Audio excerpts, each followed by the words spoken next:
নমস্কাৰ। আজি বহাগৰ 1 তাৰিখ মানুহৰ বিহু। সকলোলৈকে বিহুৰ শুভেচ্ছা জনাইছোঁ।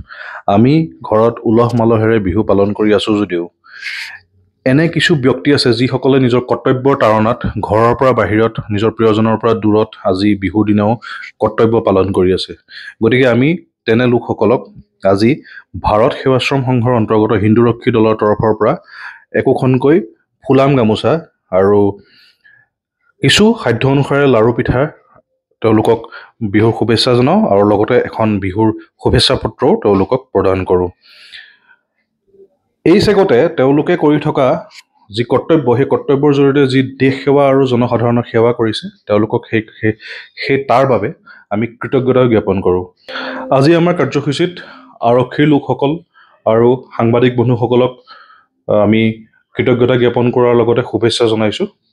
তাৰে কিছু দৃশ্যশ্ৰব্য আৰু স্থিৰচিত্ৰ আপোনালোকৰ মাজলৈ এই ভিডিঅ'টোৰ মাধ্যমেৰে আগবঢ়াইছোঁ। আশা কৰোঁ ভাল পাব।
পোনপ্ৰথমে সকলোলৈকে বহাগ বিহুৰ ওলগ জনাইছোঁ আৰু অসমীয়া নৱবৰ্ষৰ শুভেচ্ছা জনাইছোঁ।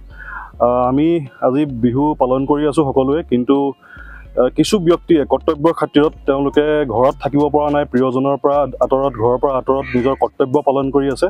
গতিকে সেইসকলক আমি আজি হিন্দুৰক্ষী দলৰ ফালৰ পৰা এখন ফুলাম গামোচা আৰু পিঠা আৰু এখন শুভেচ্ছা পত্ৰই তেওঁলোকক আমি বিহুৰ শুভেচ্ছা জনাইছোঁ।